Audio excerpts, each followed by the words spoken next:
Hi, I'm Rebecca Walker with Cambiati Wellness, and today I want to do a recipe review from this cookbook.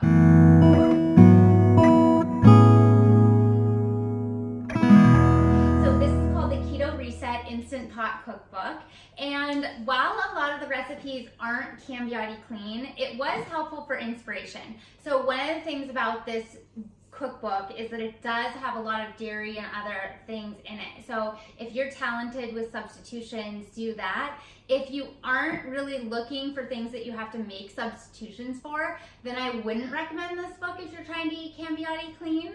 But the one thing that I really did like about this is it got me started on trying some new recipes. So I wanted to review a particular recipe in here that I've tried and I liked, and that is the chicken tinga.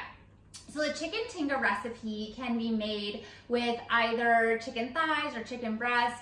I personally like to do it with chicken thighs because I think it's a great way of getting in the nutrients from the bones right in your beautiful dish. So what I recommend you do is take a look at the recipes and then modify as needed. In that particular recipe, you don't actually have to make too many modifications, but they do recommend avocado oil, which while it's a wonderful high temperature cooking oil, it doesn't have as desirable an omega profile. So if you are focused on looking at getting your omegas just right, which I think we all should be because it's really important for our health, then I might recommend doing a different type of an oil. And that's going to depend on whether you're eating CambiatiClean or not.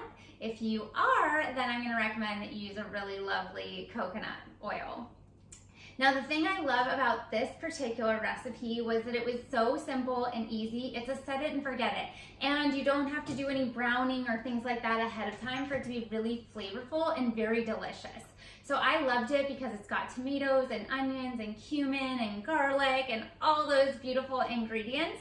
I also, if I ever have to use broth, will use a free range bone broth.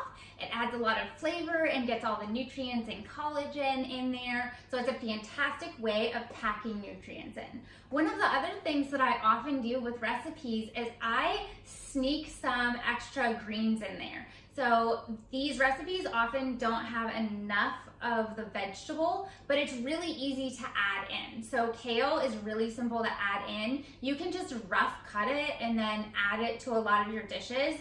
It really is fabulous. It makes it very simple. And this is particularly helpful if you're doing that with like a stew or a soup. It's so easy to add in some of those extra greens. So definitely experiment a little bit with that. And try different cookbooks out. If this one isn't for you, then try other ones. You know, the thing I liked about it was relatively, friendly to modify a little bit, but I do have to say that almost every recipe does have to be modified. So get inspired, get cooking, tell me what you're doing because I'd love to hear what simple, easy recipes you're doing, and I'll look forward to hearing from you in the comments below. Until our next recipe review, I'm Rebecca Walker with Cambiati Wellness.